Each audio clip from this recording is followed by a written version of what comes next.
Pemirsa, Polda Metro Jaya menggelar rekonstruksi kasus pembunuhan bos ekspedisi di Kelapa Gading, Jakarta Utara. Fakta terungkap tersangka Nur Lutfiah Karyawati yang menjadi dalang pembunuhan berpura-pura kerasukan arwah orang tuanya saat merencanakan pembunuhan.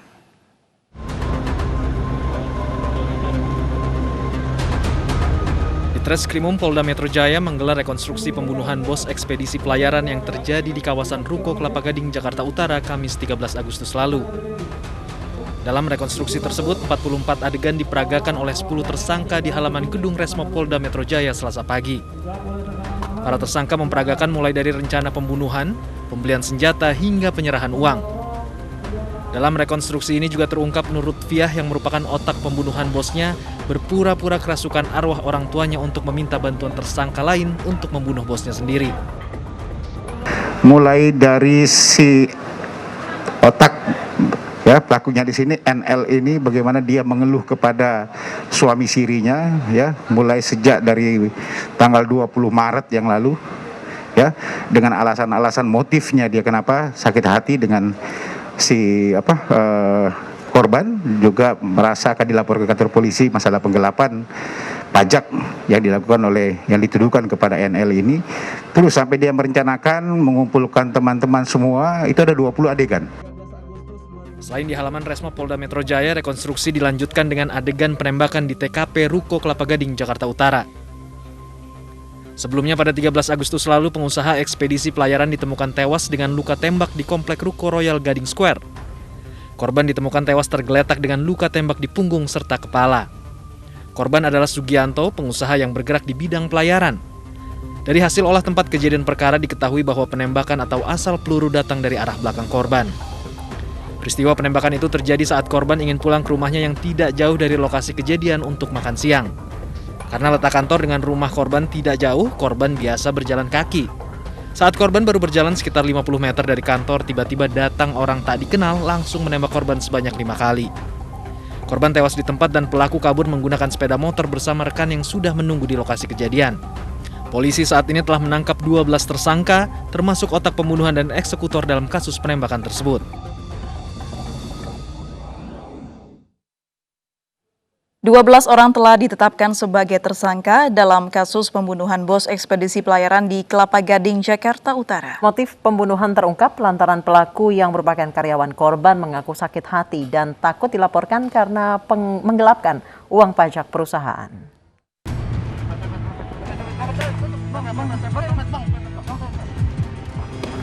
Sejumlah pelaku kasus penembakan di Kelapa Gading yang menewaskan pengusaha ekspedisi ditangkap di Jalan Lintas Sumatera, Kecamatan Mulang Raya, Kabupaten Lampung Utara, Lampung, 20 Agustus lalu.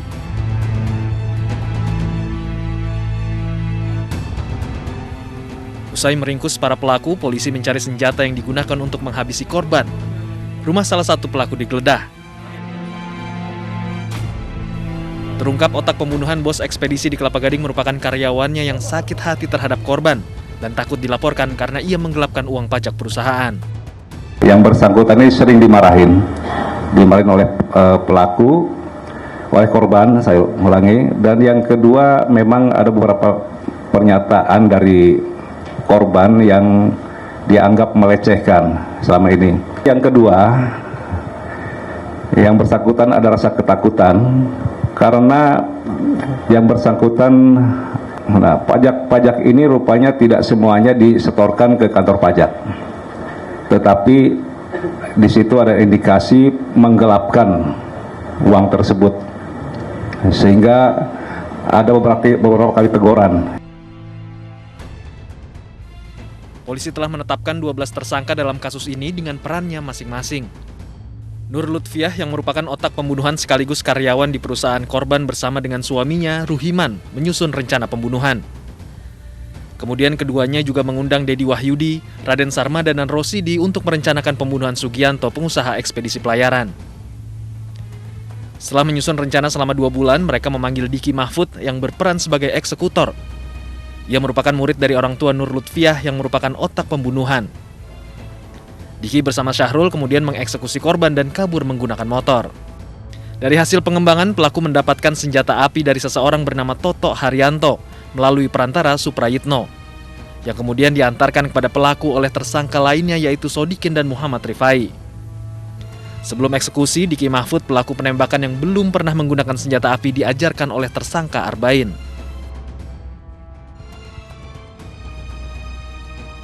Para tersangka kini terancam hukuman mati atau penjara seumur hidup atas pembunuhan berencana. Sementara pelaku yang terlibat penjualan senjata ilegal terancam hukuman 20 tahun penjara.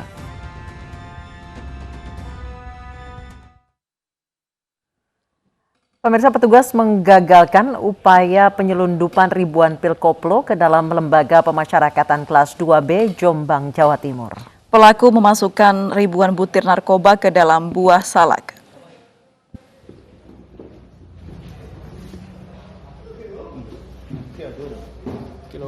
Petugas lapas menggagalkan upaya penyelundupan pil koplo ke dalam lembaga pemasyarakatan kelas 2B Jombang, Jawa Timur. Seorang pengunjung berinisial VN diduga hendak menyelundupkan pil koplo kepada suaminya yang sedang menjalani masa hukuman. Pelaku VN sudah kedua kali menyelundupkan narkoba ke dalam lapas. Ia mengirimkan pil koplo ke suaminya yang sudah mendekam di penjara sejak 2 tahun lalu. Penyelundupan narkoba dikemas dalam buah salak dengan membungkus pil koplo dengan kulit salak yang diretakan dengan lem. Ada 32 buah salak, 9 diantaranya diisi pil koplo dengan masing-masing 190 butir. Total pil koplo yang berhasil disita sejumlah 1.815 butir. Dari keterangan pelaku, ia menerima permintaan dari suaminya melalui sambungan telepon fasilitas lapas. Di dalam sebuah kresek hitam itu berisikan lauk pauk, buah ada jeruk dan mayoritas isinya salak. Nah, setelah dibuka, kok dipegang ada yang dirasa beda seperti salak biasanya. Akhirnya kita buka mendetail, kita buka ternyata di dalam salak itu sudah dibuang isinya, diganti dengan pil yang diduga pil double L. Dari 30 salak itu 9 yang berisikan pil yang diduga double L. Sejak pandemi COVID-19, narapidana tidak boleh menerima kunjungan dan keluarga hanya diperbolehkan menitipkan makanan. Namun sebelum masuk ke dalam lapas harus melalui proses pemeriksaan. Dari Jombang, Jawa Timur, Muhtar Bagus, iNews melaporkan.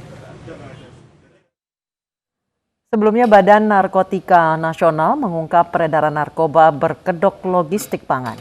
Beberapa waktu lalu ganja dan sabu disembunyikan dalam timbunan pisang mentah dan pakan ternak.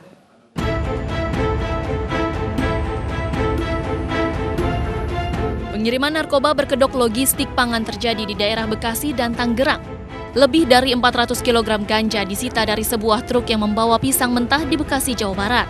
Sementara sekitar 214 kg sabu disita dari sebuah toko pertanian di kawasan Cibodas, Tangerang, dan Banten.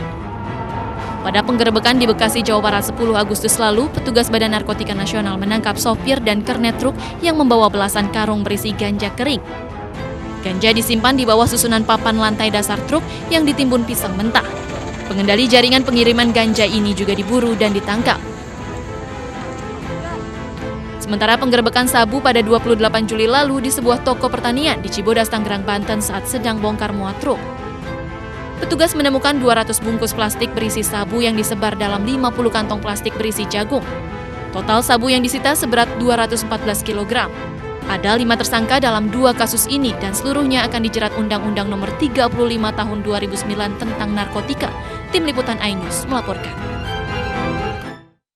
Tertangkapnya ASN Kemenhub karena menyelundupkan sabu di Bandara Hang Nadiem Batam membuat BNNP Kepri meminta pemeriksaan dilaksanakan tanpa pandang bulu. Pemeriksaan sesuai prosedur berlaku untuk seluruh calon penumpang, bahkan yang memakai seragam maupun yang memiliki kartu pas bandara.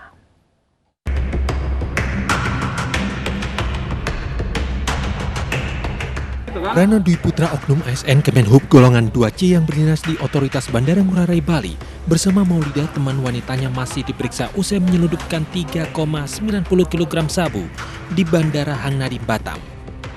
Keduanya masih diperiksa penyidik BNNP Kepulauan Riau. Terkait lolosnya Rano dari pemeriksaan petugas bandara karena berseragam dan memiliki kartu pas bandara, pihak BNNP Kepulauan Riau berharap pihak otoritas bandara memeriksa seluruh calon penumpang sesuai ketentuan. melaksanakan SOP kepada siapapun. Jadi tidak melihat siapa yang lewat masuki bandara dengan pakaian seragam apapun, tetapi SOP harus dijalankan. Ini saran kami demikian. Sebelumnya, oknum ASN Kemenhub Reno Dwi Putra diringkus petugas Bea dan Cukai dan petugas Bandara Hang Nadim.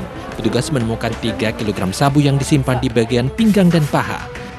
Pegawai Kementerian Perhubungan yang bertugas di Bandara Ngurah Rai ini ditangkap setelah teman wanitanya kedapatan menyimpan 1 kg sabu di dalam celana dalam. Keduanya merupakan penumpang transit dari Pekanbaru yang tiba di Batam Minggu sore.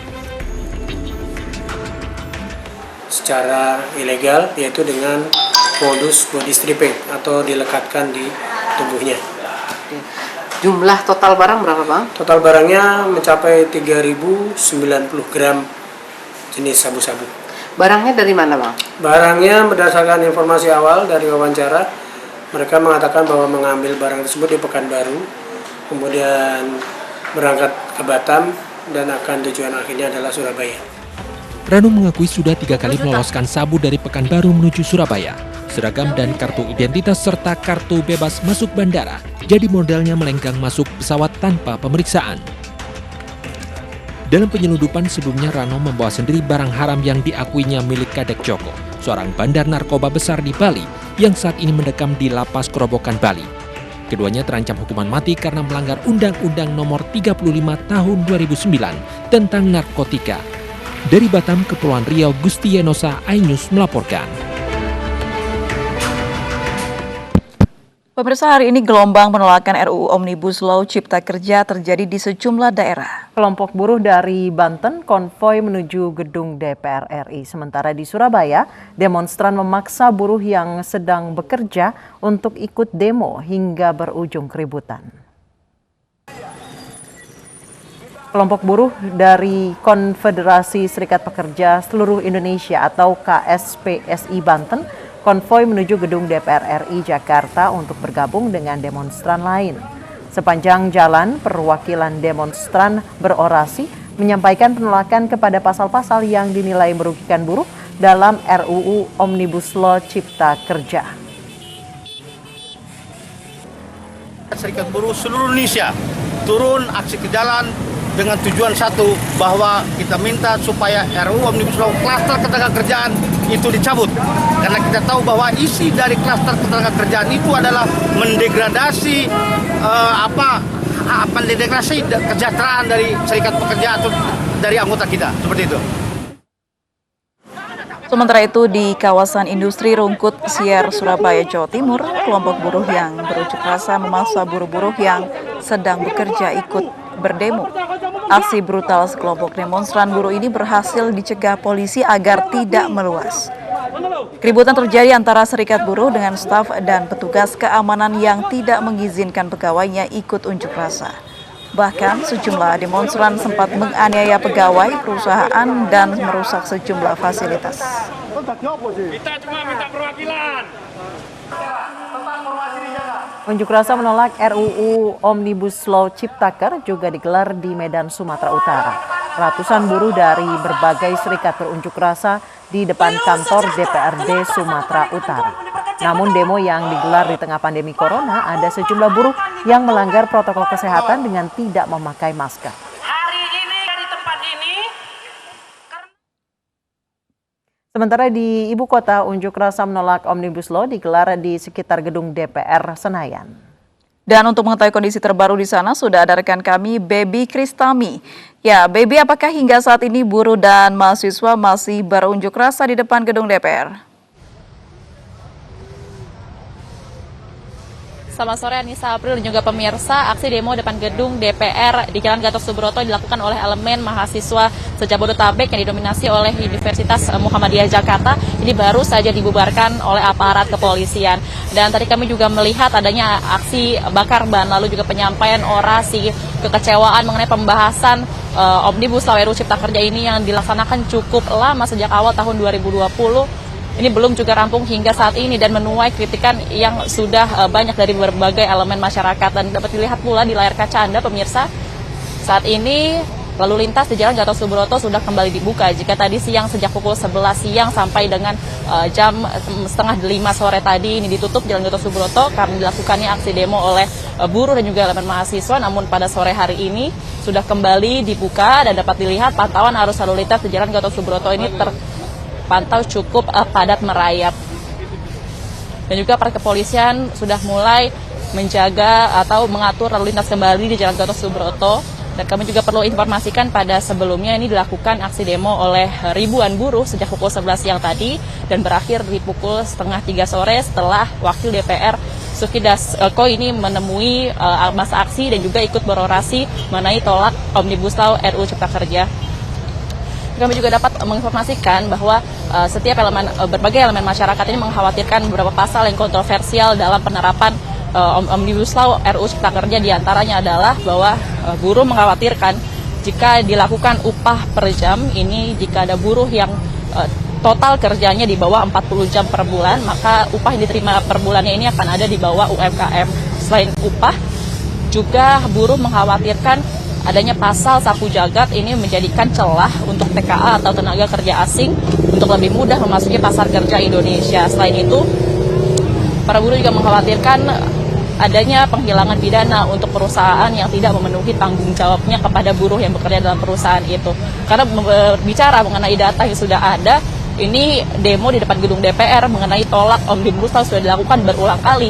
Di antaranya sejak tanggal 19 Juli, lalu 3 Agustus, bahkan sebelum dilakukannya sidang tahunan MPR pada 14 Agustus 2020, dilakukan berulang kali oleh berbagai elemen masyarakat, buruh, mahasiswa, dan juga organisasi di depan gedung DPR yang menyuarakan aspirasinya untuk tolak Omnibus Law yang sudah dibahas sejak awal tahun 2020.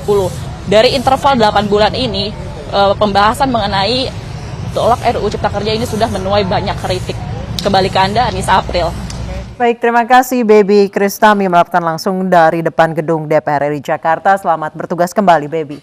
Pemirsa, hari ini penyidik Bareskrim Polri memeriksa 2 petinggi Polri dan seorang pengusaha terkait pelarian terpidana korupsi Joko Chandra. Ketiganya diperiksa sebagai tersangka kasus suap penghapusan Red Notice Interpol Joko Chandra. Setelah mangkir pada jadwal pemeriksaan Senin kemarin, pengusaha Tommy Sumardi memenuhi panggilan penyidik Bareskrim Polri untuk diperiksa hari ini. Tommy diperiksa sebagai tersangka pemberi suap. Pemeriksaan berlangsung sejak pukul 8 pagi waktu Indonesia Barat. Sementara 2 oknum petinggi Polri, Irjen Napoleon Bonaparte dan Brigjen Prasetyo Utomo diperiksa sejak pukul 9 pagi.